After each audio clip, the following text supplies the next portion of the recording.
buenos días para todos y para todas. Yo soy María Elena Londoño, profesional de comunicaciones del Centro de Investigación Tío Aitatá. En nombre de Agrosavia les damos la bienvenida y agradecemos su participación en esta capacitación virtual denominada ¿Cómo funciona un probiótico en un bovino? Mecanismos de acción y oportunidades, a cargo del expositor Fernando Rodríguez Villamizar. Fernando Rodríguez es doctor en microbiología de la Universidad Estatal de Iowa en Estados Unidos. Es investigador asociado de Agrosavia y curador general de la Colección Nacional de Microorganismos para la Agricultura y la Alimentación. El doctor Rodríguez tiene experiencia en la identificación y el estudio molecular de microorganismos en su entorno, fisiología microbiana y el desarrollo de probióticos para la industria animal. Ha recibido formación en biopelículas y microarreglos de la Universidad de Harvard, así como en filogenia y taxonomía molecular microbiana en el Staff Institute de Japón.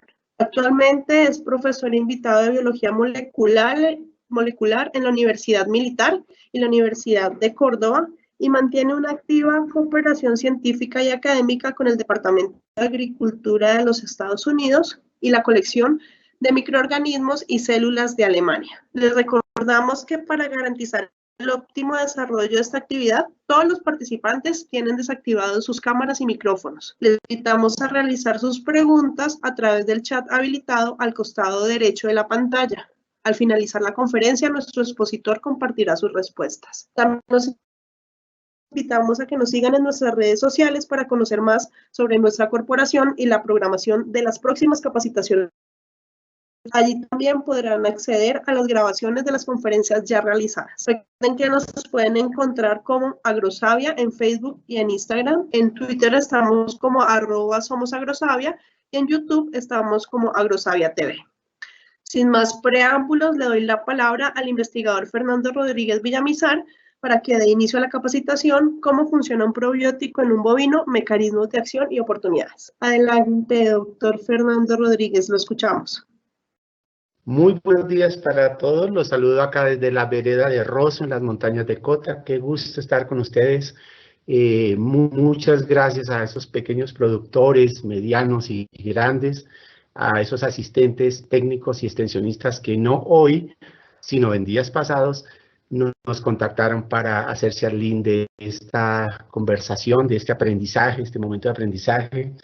Y fueron personas desde el Valle del Cauca hasta el Meta, desde Boyacá hasta los Santanderes y la costa. Es decir que eso nos anima porque sabemos que este es el momento más ocupado del día en su ganadería, sabemos que están cuidando ese terneraje, sabemos que están rotando esos animales, que están suplementando y que se hayan tomado ese tiempo para estar con nosotros desde su celular o desde ese computador en esa pequeña oficina improvisada cerca de la sala de ordeño, pues nos habla de sus ganas de aprender.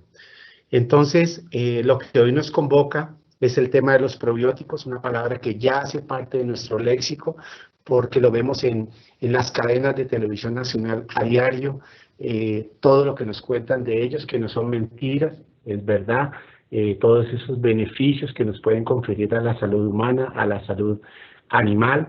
Y hoy en particular vamos a aprender y vamos a compartir cómo es que actúan, dónde están sus grandes oportunidades.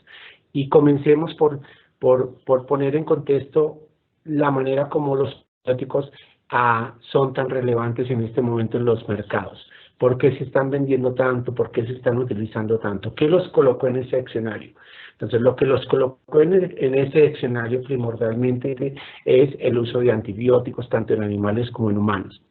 Y si pueden ver esta diapositiva es muy interesante porque nos contrasta un uso cruzado en menor o mayor grado de estos medicamentos, tanto en humanos como en animales.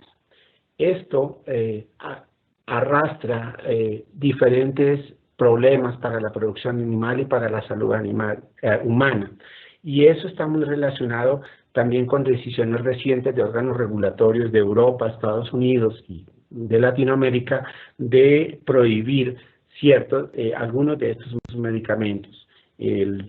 Estados Unidos, la FDA, considera como ilegal el uso de cefalosporinas, de fluoroquinolonas, de fenilbutasona, de sulfas y de dietilsterol. Esto, más o menos en el año 2004 es cuando se hace el primer reporte de que esta resistencia generada por el uso de antibióticos, en el caso de la fluoroquinolona, se asocia a la resistencia de Campylobacter, una bacteria patógena en humanos. Entonces ahí empiezan los vínculos, por lo menos se visualizan, aunque ya existían ahí, se empiezan a visualizar. Y en ese sentido, ¿cómo es que las bacterias empiezan a resistir a estas moléculas? Lo que están apreciando ustedes ahí es una fotografía en una altísima resolución, en un supermicroscopio electrónico, que nos hace ver bacterias que no podemos ver con nuestro ojo, pero que acá las vemos como si fueran el tamaño de un dedo. Y si nosotros observamos, hay como un pequeño tubo que conecta una con otra. Ese pequeño tubo es un túnel, y es un túnel de comunicación, de lenguaje entre ellas. ¿Qué está pasando por ese canal, por ese tubo? Ellas están intercambiando el material genético que tienen. De tal manera que si una de ellas ya tiene resistencia a un antibiótico determinado, le está pasando a la otra esa característica de resistencia. Hay otras maneras en que ellas se la entregan. Una de esas maneras es a través de los virus.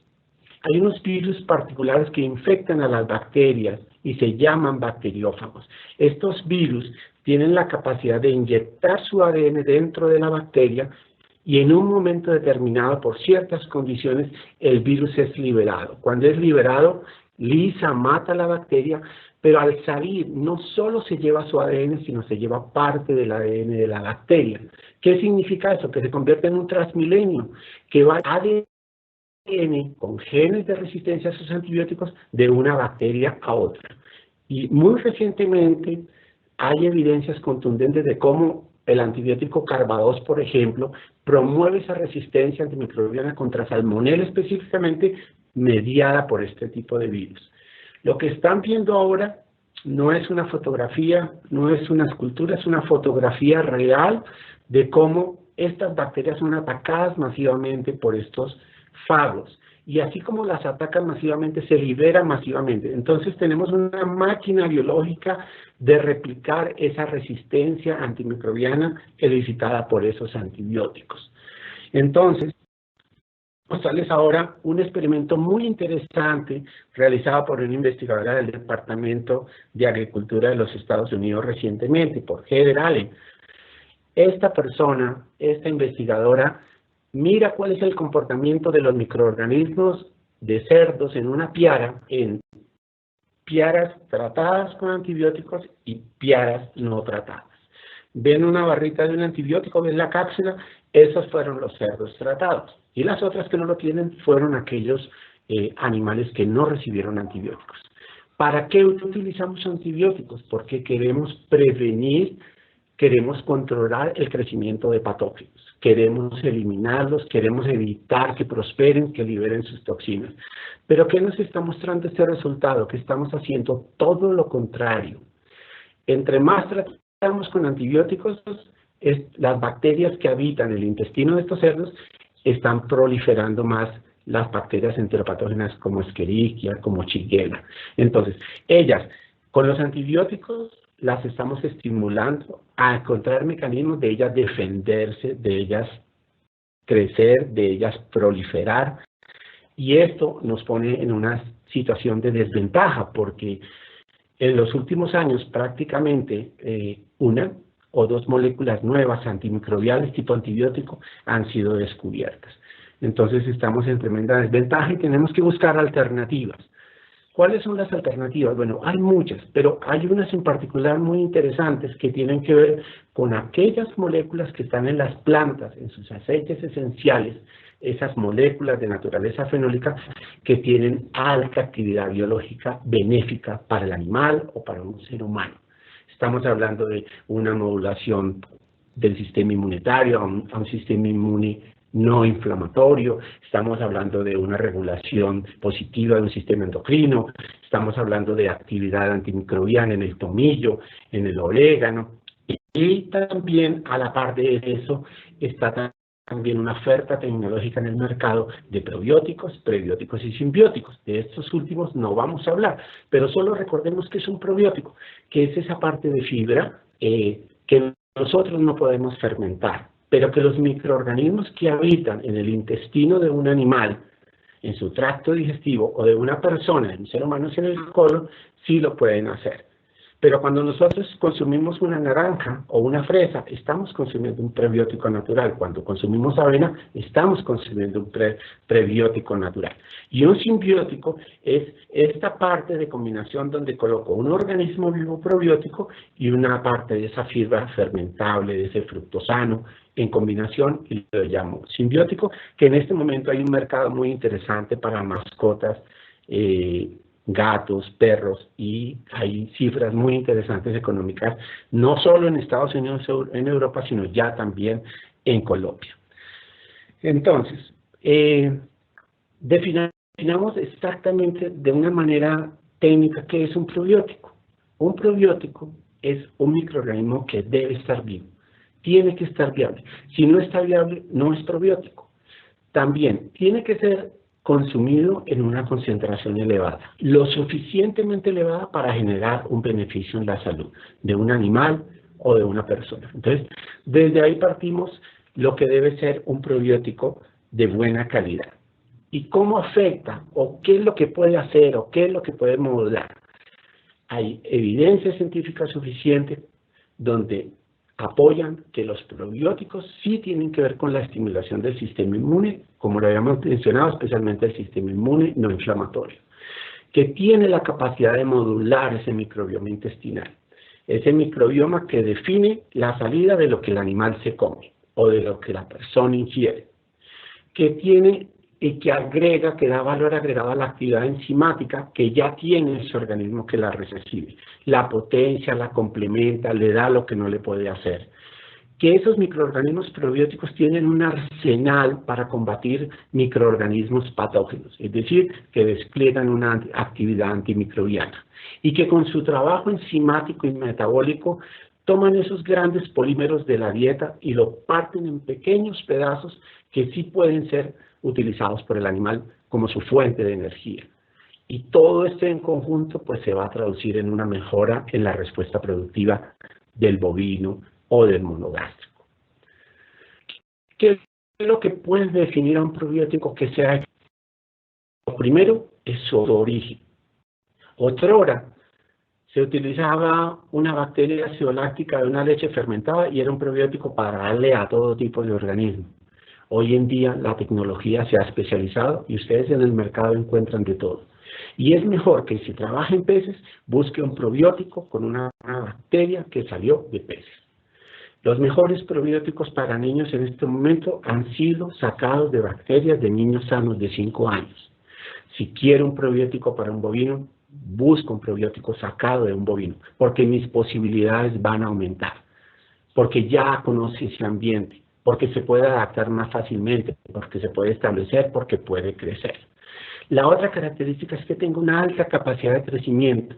Lo vamos a colocar en la panza de un rumiante, lo vamos a colocar en el intestino de un monogástrico. Ahí ya hay una gran población de microorganismos muy adaptados que crecen a la velocidad del rayo, se dividen rápidamente, comen lo que hay y crecen. No puedo meter un probiótico lento porque no va a tener ninguna posibilidad. Otra característica importante, que se pegue a los sitios, aquellas superficies intestinales donde les gusta pegarse los patógenos. Entonces pasa como la llave y la cerradura. La llave entra y otra llave no puede entrar, porque el espacio ya está ocupado. Entonces, esa capacidad de adherencia hace de un probiótico un buen microorganismo, que se adapte a las condiciones del ambiente donde llega. Un probiótico para un rumiante, una vaca en lactancia, es un ecosistema microbiano en esa panza totalmente maduro y desarrollado, muy competitivo, crecen rápido, están especializadas para comer los diferentes ingredientes de la dieta del bovino. Ahí las posibilidades son muy pocas. Tiene que tener alta capacidad de adaptarse. Si es en las vellosidades intestinales donde hay muchos compuestos antimicrobiales que el intestino produce, ahí también tiene que tener tolerancia para ellos, para las sales biliares, etc. Entonces, todas esas características de adaptación lo hacen un buen probiótico. La dosis pues tiene que ser en una concentración muy equiparable a las concentraciones de células que ya existen en ese organismo. Si se colocan muy poquitos, entonces no van a tener la oportunidad de competir. Y finalmente, la permanencia. Acá hay una disyuntiva. Por una parte, la parte comercial es, obviamente, digamos, el usuario quisiera que entrara el probiótico y se quedara para siempre con su actividad para siempre. Pero les he explicado, es una alta competencia a la que va a estar sometido. Por lo tanto, se requiere seguramente con frecuencia que sea reinoculado para asegurar su permanencia. Vamos a empezar con aquellos mecanismos que lo colocan en ese escenario de exitoso. Uno de esos ambientes es el tema de bloquear los sitios de adhesión. Y voy a complementar esta diapositiva rápidamente para que ustedes tengan la imagen. Bueno, si ya la tienen, estamos observando en un microscopio de gran resolución, esas bacterias a la izquierda comienzan a pegarse, comienzan a adherirse sus probióticos, esas bacterias probióticas, y a la derecha, después de varias horas, logran construir grandes números, grandes arquitecturas, grandes biopelículas, grandes conglomeraciones de células. Es evidente que al llegar una E. coli, una salmonela, una shigella, le va a quedar muy difícil encontrar un sitio de adhesión, porque los espacios ya están ocupados. Y algo muy interesante, qué bueno es el probiótico en un bovino que logra pegarse, establecerse, crecer, pero a la vez empezar a hacer una actividad metabólica que como resultado final genera metabolitos que el animal puede utilizar. En este caso de estas bacterias ruminales, lo pueden ver, va creciendo y va produciendo acetato y succinato. ¿Qué mejor que acetato para esa actividad muscular? ¿Qué mejor que acetato para esa producción de leche? ¿Qué mejor succinato para que otras bacterias de la panza del animal tomen ese ácido succínico, lo conviertan en ácido propiónico y este puede ir vía sanguínea hasta el hígado y el rumiante tenga cómo construir glucosa? Y entonces es un gana-gana completo y lo hace un probiótico muy exitoso.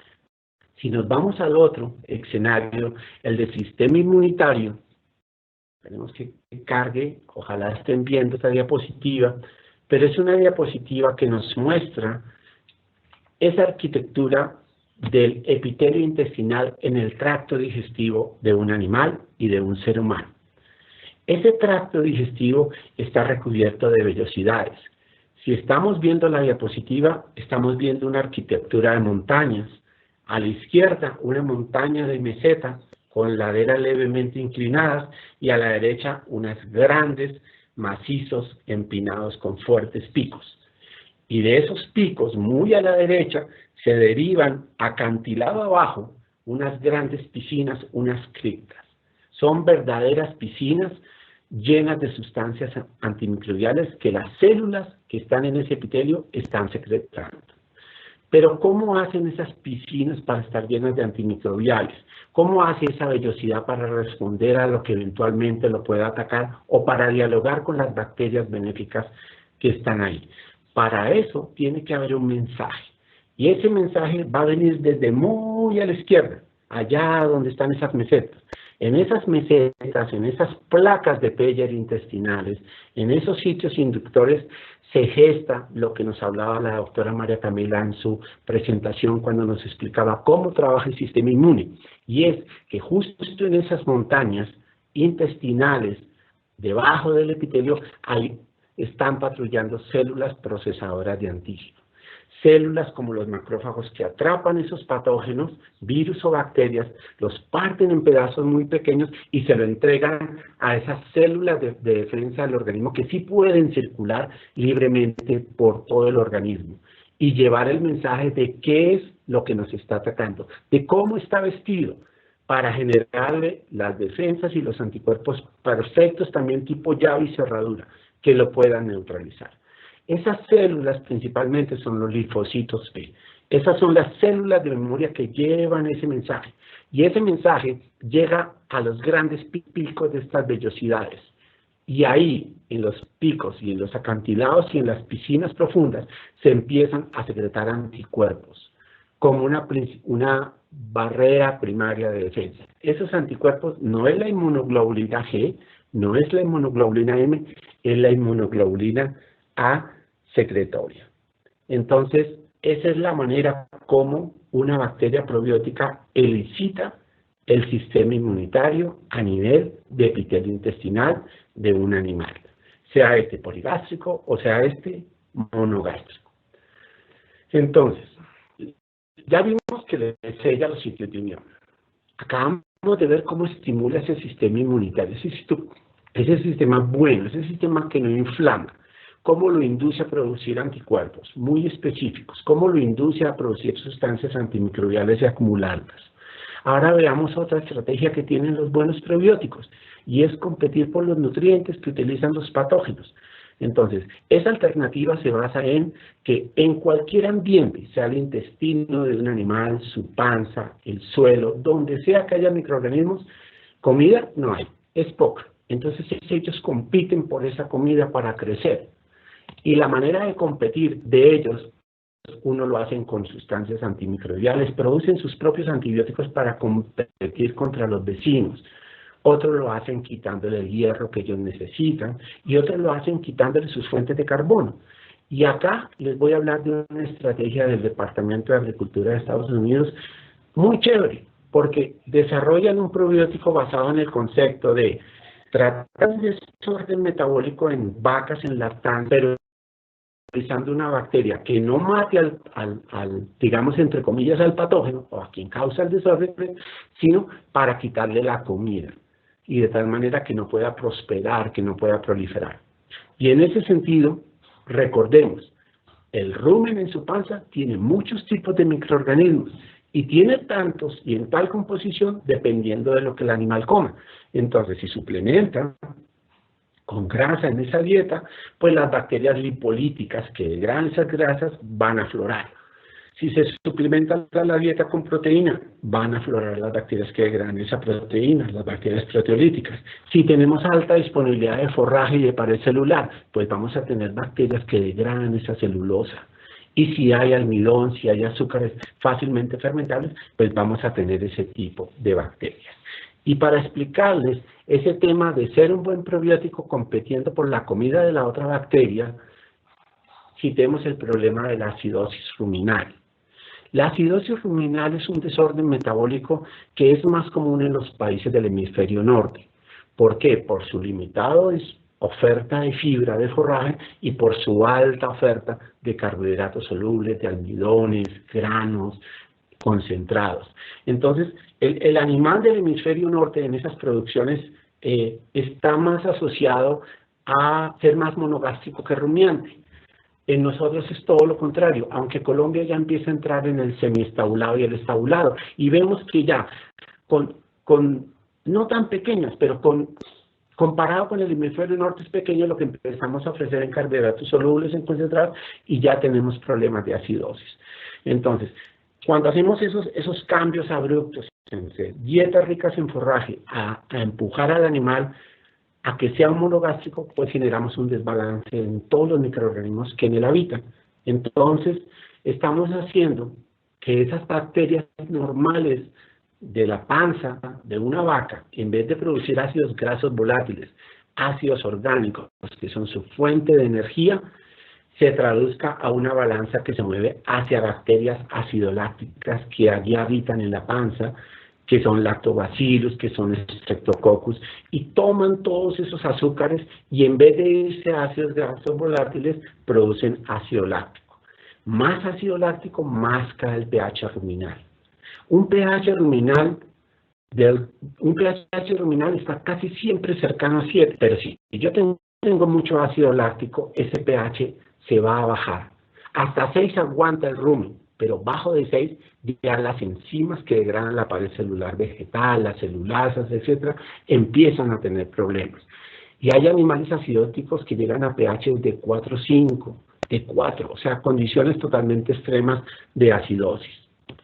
Y acá viene la clase de bioquímica, acá vienen las rutas, pero eso es solo para decirles que esta bacteria bacterias que producen este desorden toman esa glucosa que está arriba y la mueven hacia la derecha por la primera ruta, hacia lo que dice ahí lactato, el ácido láctico, para generar el problema. Pero que ellos, el Departamento de Agricultura de Estados Unidos ha desarrollado este probiótico para que tome esa glucosa y la mueva por la ruta que está contigua a ella a la izquierda y produzca ácido succínico, succinato y finalmente se revierta eso en la producción de propionato, que como lo dije anteriormente, es la fuente de construcción de glucosa en el hígado. Entonces es una estrategia inteligente de cómo operar un probiótico, no matando la bacteria antagonista, sino compitiéndole por la comida. Acá en esta nueva diapositiva vemos las dos condiciones. Vemos en rojo cuando estamos empujando a la vaca a ser monogástrico y tenemos una alta presión y una alta acumulación de ácido láctico. Y en la parte de abajo, cuando en esa fermentación ruminal colocamos este competidor probiótico que le quita la comida a la bacteria ácido láctica y le dice no, por la ruta del ácido láctico no, por la ruta del ácido succínico y del propionato. Vamos a hacer propionato y baja esas cantidades de ácido láctico. Cuando estos probióticos han sido probados en vacas, en lactancia, es muy interesante ver este gráfico porque nos muestra varias cosas. Y una interesante es que definitivamente apoya el principio de lo que tiene que ser para un probiótico. Tiene que estar presente ahí en grandes cantidades. Acá en el centro, donde se coloca la dosis del probiótico, las concentraciones de ácido láctico en ese animal caen porque el probiótico está presente y está en grandes cantidades. Una vez que se retira y que ya no está presente, el rumen revierte a su condición en la que está. Si es de desorden metabólico, lo revierte porque está el mismo carbohidrato, están las mismas bacterias ácido lácticas, pero no está el competidor. ¿Listo? Bueno, entonces, vimos un escenario de rumen maduro, de un animal en producción. Ahora cambiemos de tercio, vámonos a los pequeños, vámonos a los terneros neonatos, porque acá no estamos hablando de un rumen maduro. Acá en este joven ternero estamos hablando de casi prácticamente un monogástrico.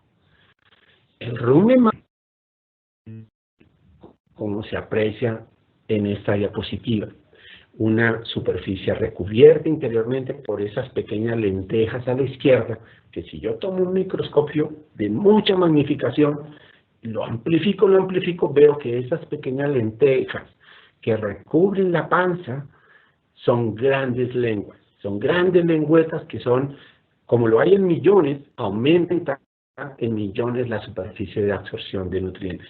Pero en el ternero eso no sucede, porque eso solo está en un animal maduro. En ternero sucede esto que les estoy mostrando. ¿Se acuerdan cuando hablamos del sistema inmunitario? Eran unos picos de vellosidades en los intestinos de los rumiantes y los monogástricos cubiertos por vellosidades, por festones. El ternero no nace con eso. El ternero, su epitelio intestinal no lo hay. Ahí es una playa, ahí es una superficie lisa, que con el primer mes de vida va madurando. En la medida en que lo manejen bien, en la medida en que lo suplementen bien, va creando esa superficie de colinas y de montañas que son esas vellosidades. Si están viendo esta imagen, esa es la apariencia de la pancita en desarrollo de un ternero neonato, vista desde su interior. Y vemos que hay diferentes apariencias dependiendo de lo que el ternero come. Y vemos que la estructura más epitelial, más desarrollada, es cuando el ternero está recibiendo leche, pero también recibe concentrado. El escenario excelente, el óptimo, sería leche, concentrado y fibra, lleno. Porque tenemos leche, concentrado, que va a ser esa fuente para que esos microorganismos que están colonizando se desarrollen, crezcan, lo transformen en metabolitos que el ternero puede utilizar, lleno para que haya ese estímulo físico y ese primer sustrato para las primeras bacterias celulíticas que están llegando. Entonces, el tema de la llegada de los microorganismos, de su asentamiento, de su proliferación y éxito en un joven ternero, depende de su manejo en este momento, ya que ustedes lo han separado de sus madres. ya la madre no tiene la oportunidad de besarlo, de lamerlo, de estar con él y de hacer esa transferencia de esa población que naturalmente ya la hacía a través de su salida. Entonces la artificialidad con lo que lo manejan ustedes ahora hacen que si ustedes hacen un buen manejo de la dieta puedan generar las condiciones para que tenga este ternero los microorganismos que necesita y algún día llegue a tener sus hongos que le van a romper la pared celular del forraje, que abren grandes huecos para que las del centro, esas en verde, esas bacterias, entren, colonicen, metabolicen y prosperen. Y finalmente también para que entre ese ecosistema hayan también protozoarios que cumplen un papel en ese rumbo. Entonces, si este es el ecosistema microbiano ruminal, si yo quiero sacar de ahí bacterias con potencial probiótico para utilizar en los mismos terneros neonatos, entonces, ¿qué tipo de microorganismos yo podría tratar de encontrar? ¿Qué es lo que desearía yo buscar? Bueno, yo desearía buscar dentro de esos animales con ese rumen maduro, por ejemplo, bacterias que sean altas productoras de butirato, que produzcan mucho ácido butírico. ¿Por qué? Porque si yo coloco altas concentraciones de ácido butírico producido por bacterias probióticas, ese enterocito, que es la célula que conforma ese epitelio de ese intestino, de ese tracto digestivo, va a tener cómo alimentarse. El butirato es la fuente de energía del enterocito. ¿Qué quiero yo también? Buscar dentro de esos animales maduros y esas panzas microorganismos que tengan la capacidad de producir compuestos antimicrobianos, contra Shigella, contra E. coli, contra Salmonella, contra todo tipo de microorganismos patógenos, y los hay. Si los buscamos, los encontramos. Y finalmente, y entre otras cosas, buscar microorganismos con una alta capacidad de degradar pared celular vegetal. Porque esas enzimas todavía no las tiene el joven ternero. No tiene esas enzimas porque no tiene los microorganismos. Entonces, si nosotros desde que él nace empezamos a colocarle ese tipo de microorganismos, desde ahí ya estamos promoviendo su pase a ser un rumiante. Estamos acelerando ese desarrollo ruminal. Bueno, ¿y en Colombia dónde están? ¿Dónde podríamos ir a encontrarlos? ¿Dónde podríamos tener buenas bacterias probióticas? ¿Qué más si no si en nuestras razas criollas? ¿Qué más si no si 500 años prácticamente de adaptación a este ecosistema colombiano tan diverso, con tantos sustratos, con tantos tipos de forraje, uno por donde se mueve, en la costa, donde sea, leguminosas arbóreas, todo un complejo de moléculas y nutrientes en nuestro vasto territorio. Entonces, si nosotros partimos desde el concepto que una bacteria es capaz de mutar en 20 minutos, de hacer un cambio en su ADN y generar algo diferente, imagínense lo que han hecho 500 años. Entonces, definitivamente deben haber en esas razas criollas colombianas, que las vemos muy pequeñas, que las vemos muy rústicas, que nos quejamos por su baja productividad, pero en esa rusticidad se esconden secretos de resistencias a enfermedades, microorganismos con alto potencial para ser utilizados en producción animal, para ser utilizados en industria. Y me voy a esta fotografía siguiente de este ganado criollo Casanare, para mostrarles unos tubos de ensayo que están a la derecha de este animal. Y en ese tubo de ensayo, en el primero, hay una tira de papel. Una tira de papel tal como ustedes la conocen. Y en esa tira de papel y en ese tubo de ensayo se coloca una bacteria de este animal criollo Casanare. Y en pocas horas desaparece.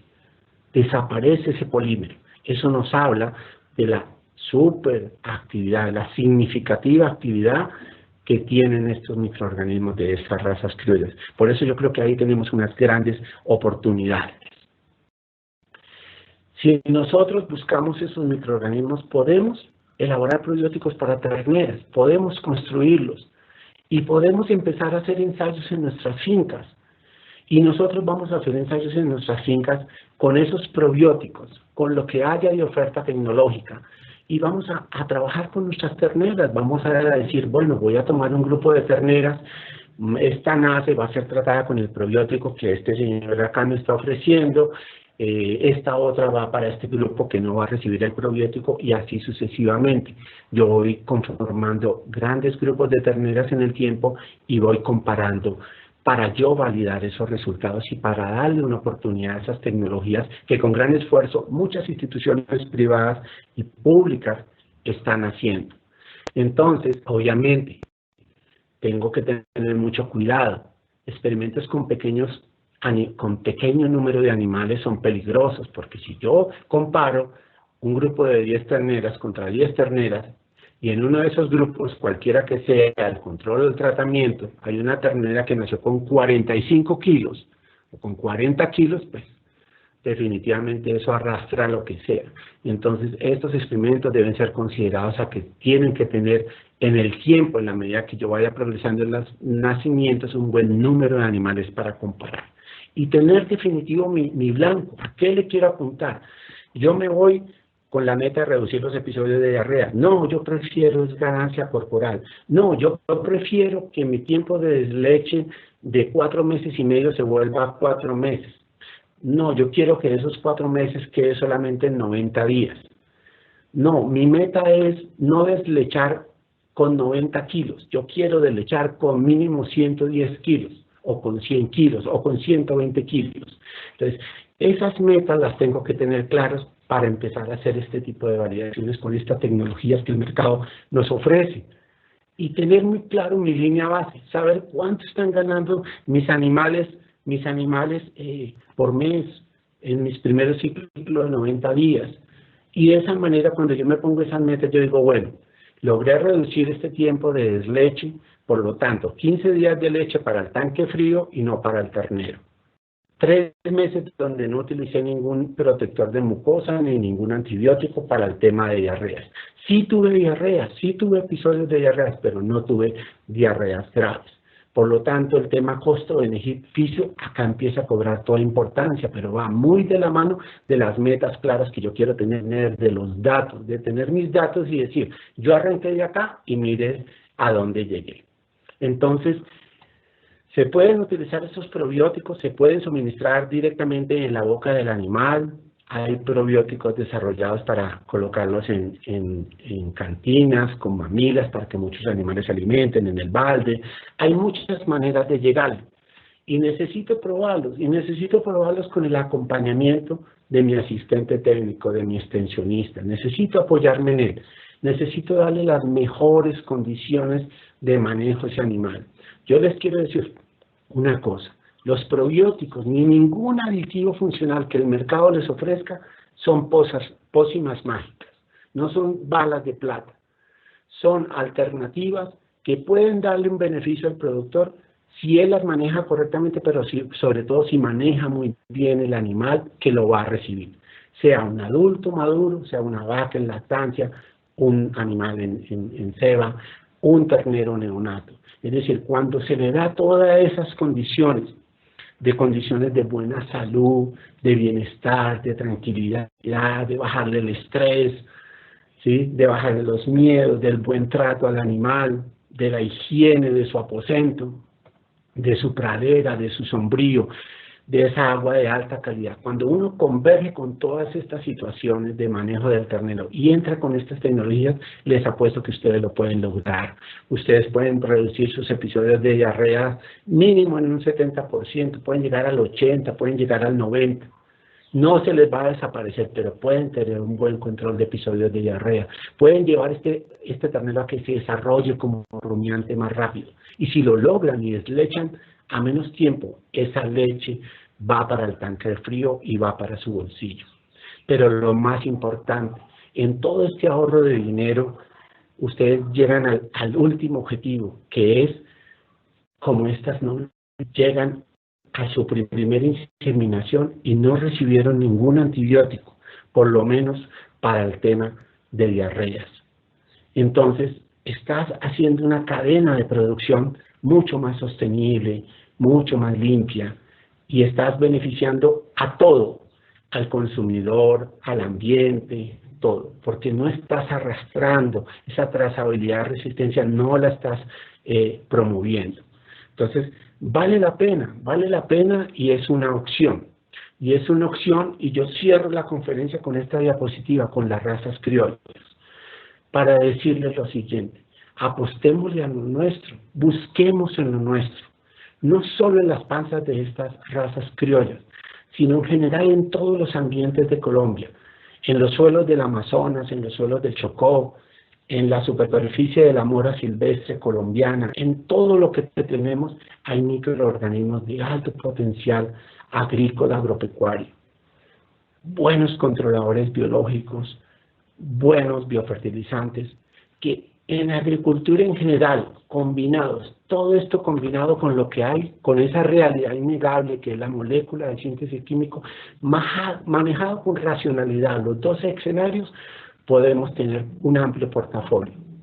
No podemos castigar al uno ni podemos castigar al otro. Tenemos que hacer un uso racional, y no es la voz de Agrosavia quien se los dice, es la voz de un consumidor, porque me afecta, porque ya me preocupa lo que me como en la mesa, porque estoy criando 2 chinos y me preocupa lo que ellos coman porque yo quiero una calidad de vida para ellos. Yo no los quiero ver con cáncer a los 40 años, no los quiero ver muriendo de esto. Entonces, es un tema que el mercado mismo les pone a ustedes sus retos. Quieran o no, van a tener todo tipo de mercado, desde el consumidor que les va a decir cero tolerancia a esa molécula o a ese microorganismo o lo que sea, hasta rangos de permisibilidad. Ustedes están ampliando sus oportunidades de mercado por eso. Pero para que las amplíen, tienen en la diversidad colombiana esas oportunidades. Entonces, dénselas, prueben estas tecnologías, valídenlas con buenos asistentes técnicos que los acompañen. Y miren, esta situación actual nos manda un mensaje. Nos puso en una burbuja y en esa burbuja nos dijo, o sobreviven o sobreviven, o se adaptan o se adaptan. ¿Y cuál es el mensaje? Entre muchos, con lo que tiene. Hágase eficiente con lo que tiene, hágase exitoso con lo que tiene. Yo creo que es el gran mensaje, uno de los grandes mensajes que nos está dejando esta situación. Creamos en lo nuestro, desarrollemos nuestras propias capacidades. Muchísimas gracias. No sé si estoy hablando solo, no sé si me escucharon, pero la emoción desde el principio hasta el final sigue acá igual, y si sí me escucharon, estoy listo para tratar de responder sus inquietudes y preguntas. Muchas gracias.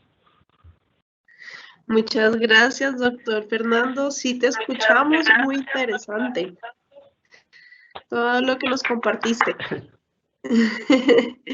En el chat no tenemos preguntas, Doc. Creo que todo ha sido muy claro. Esperemos unos minutos a ver si las personas se animan a hacer algunas preguntas. Les recordamos que para hacer las preguntas al costado derecho de la pantalla encuentran el chat.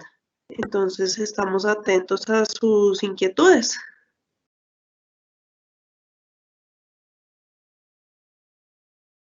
Mientras tanto, les recordamos a todos nuestros participantes que esta conferencia fue grabada y que estará publicada a partir de mañana en nuestras redes sociales. Entonces, los invitamos a que pues vuelvan a escucharla, a que repasen toda esta información que compartió el doctor Fernando y a que la comparta también con sus colegas. Eso es lo chévere del video, que queda ahí y lo podemos rotar y podemos compartirlo con más personas. Sofi escribe, muchas gracias, Fer, muy chévere.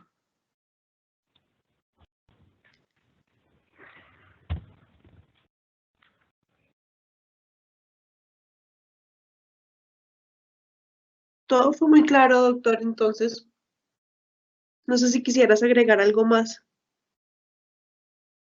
No, todo muy bien. Yo creo que Mae, las inquietudes quedaron una pregunta. creadas.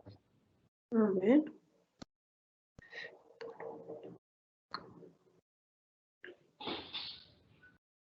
Ya empezamos a tener preguntas, doctor.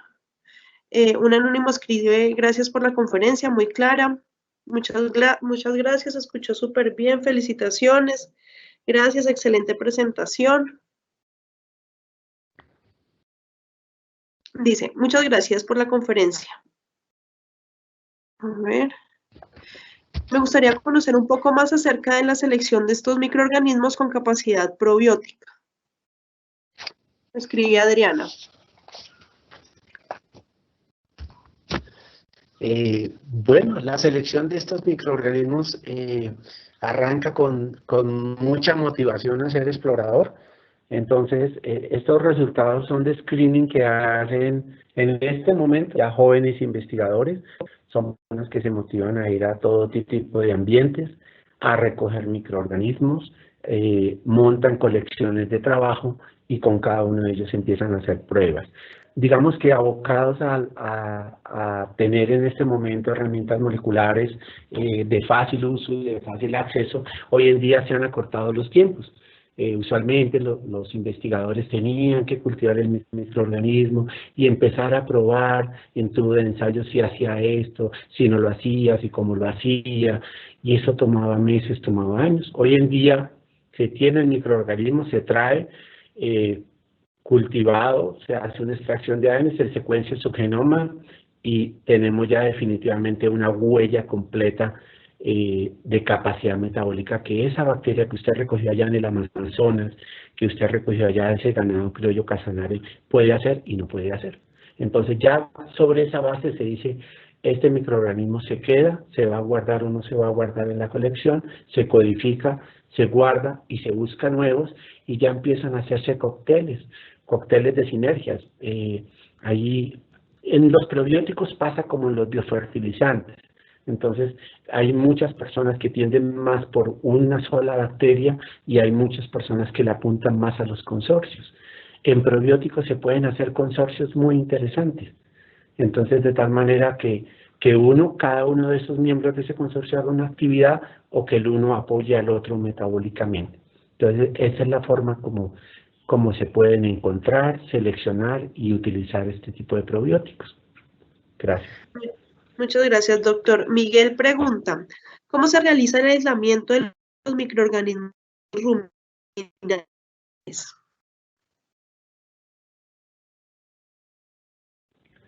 Bueno, este aislamiento es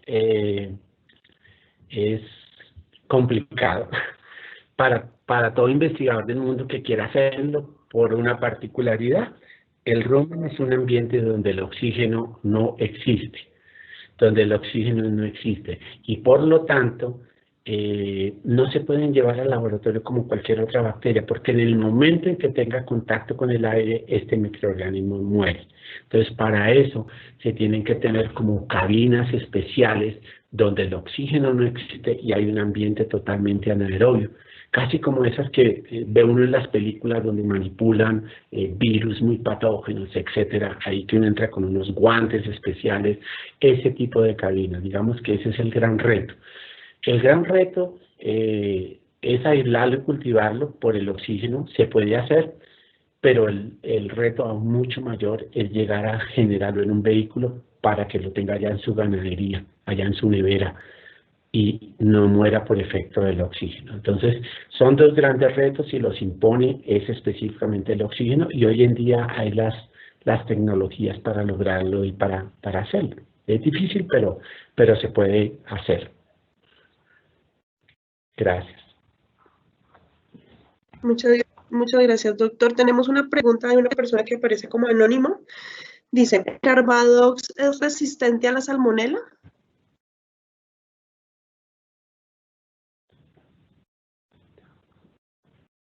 Un momento. Sí, lo que estaba diciendo es que el hallazgo de Carbadox es que Carbadox está estimulando la resistencia de salmonela a antibióticos mediada por los virus que las infectan, que son los profagos. En otras palabras, salmonela naturalmente, como la E. coli, como cualquier otro patógeno, ellas conviven y han coevolucionado con los bacteriófagos que las infectan. Los llevan integrados dentro de su ADN y de vez en cuando eventualmente se liberan. Entonces, lo que pasa con Carbadox es que promueve esa transferencia de genes entre salmonelas a través de esos fagos. Es decir, que cuando Carbadox hay, hace que esas salmonelas transfieran esa resistencia entregándole el ADN que lleva esos genes a través de ese fago. Ese fago es el transmilenio para transportar entre las salmonelas esa resistencia, tal como lo dices en la pregunta. Gracias. Vale, doctor. Listo, tenemos un comentario. Dice, por favor, sigan haciendo presentaciones así. Qué presentación tan impecable. Una pregunta, doctor Fernando, muchas gracias. Mi pregunta es, ¿el proceso o procedimientos para la obtención de estos microorganismos en animales adultos? El Y los proceso para la probióticos. obtención de estos, bueno, No, espérame, bueno, perdóname, doctor, no, le complemento no, la pregunta, es que está partida. Dice, lo vuelvo a leer, disculpa a todos. El proceso o procedimientos para la obtención de estos microorganismos en animales adultos, ¿desde qué edad se pueden suministrar prebióticos a los becerros y los probióticos? bueno, el probiótico se le puede dar al ternero desde el momento que nace, pero dándole tiempo a que reciba su correcto calostraje. Yo pensaría darle ese tiempo de ese primero, segundo y tercer calostraje, de esa que se dé esa inmunidad pasiva cuando da un calostro de buena calidad. Y una vez que yo termine mi periodo de calostraje, como lo maneje, empiezo a suministrar el microorganismo. ¿Por qué en el ternero particularmente están las grandes oportunidades? ¿Por qué es más retador hacerlo en un adulto que hacerlo en un recién nacido? Porque ese ternerito es prácticamente un monogástrico, digamos que nace, por así decirlo, sin un microorganismo, ¿sí? Entonces, ahí tenemos la oportunidad. Lo que le pongamos va a florecer, ¿listo? Entonces, ahí están las grandes oportunidades. Con el adulto, los retos son mayores porque su rumen está totalmente maduro y su población microbiana está totalmente madura, pero se puede hacer, ¿listo? Gracias. Gracias, doctor. Tenemos una pregunta de Iván. Dice, buenos días, ¿funciona el probiótico igual para todas las líneas genéticas?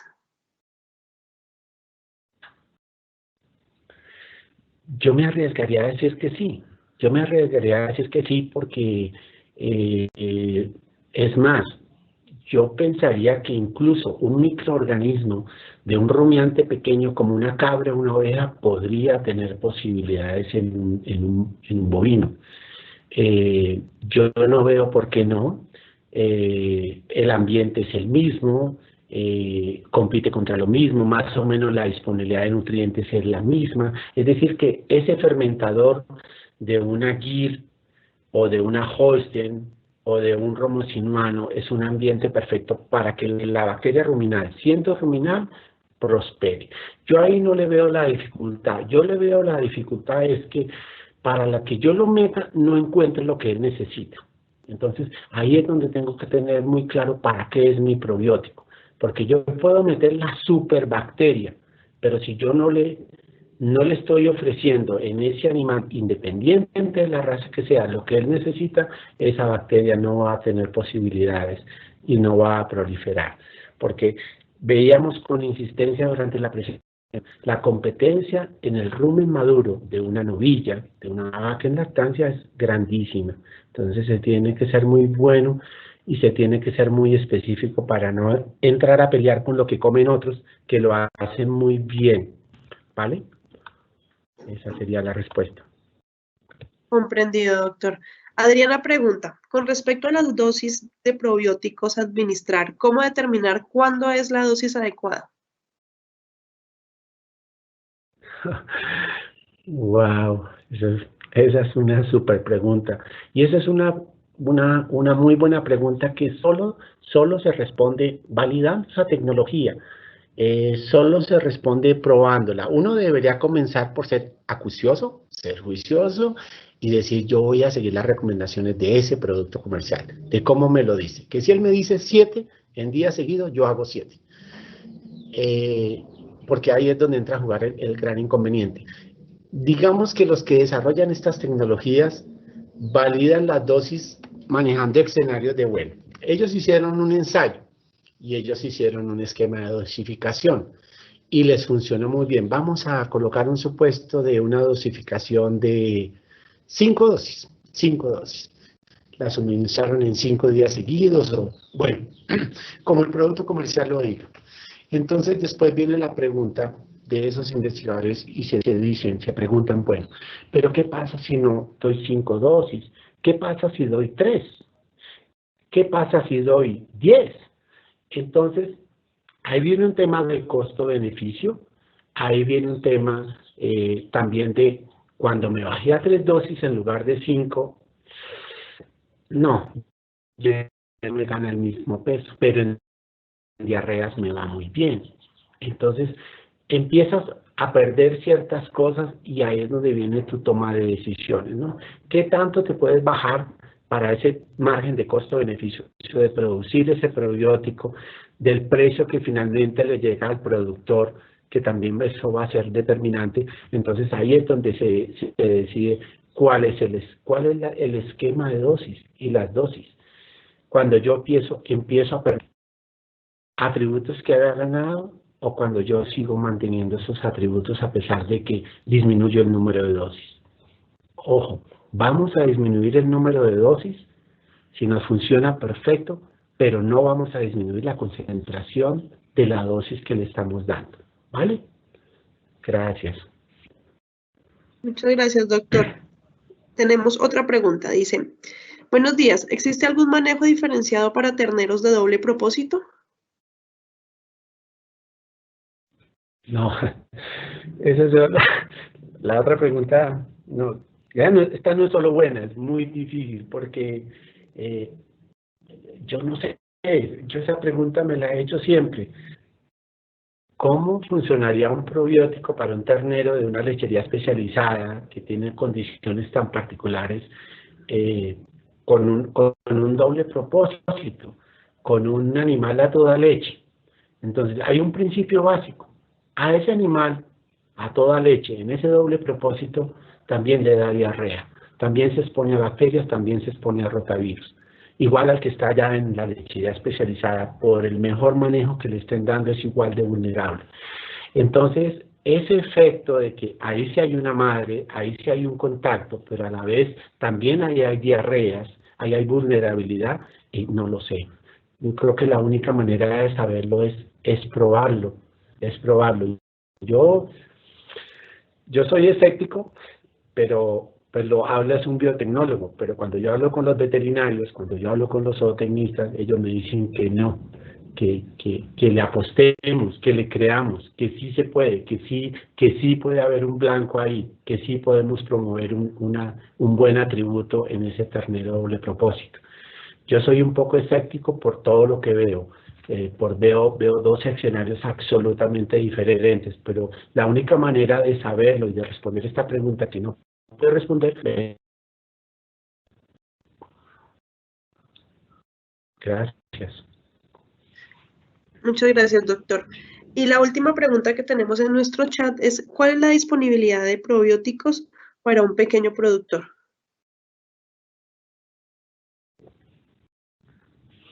Bueno, yo creo que los pequeños productores tienen la disponibilidad de probióticos comerciales y que tiene que ser un tema de costo-beneficio. Yo creo que ese pequeño productor acucioso que maneja sus gastos, que ya maneja sus datos, que sabe exactamente cuánto le cuesta al día a día, es el que puede hacer la diferenciación. Y es el que puede decir, bueno, listo, este probiótico me cuesta tratamiento por animal, no sé, 20.000 pesos, por así decirlo. Entonces, ese tratamiento en 20.000, una dosificación completa para mi ternera, versus cuando no lo trataba que tenía que comprar protectores de mucosa, antibióticos, un tiempo de leche súper alargado porque se me demora mucho mi ternerita en volverse rumiante. Entonces, cuando se hace ese cuadro de caja es cuando el pequeño productor puede tomar la opción de utilizarlo. A mí me parece que le puede rentar, y bastante. Entonces,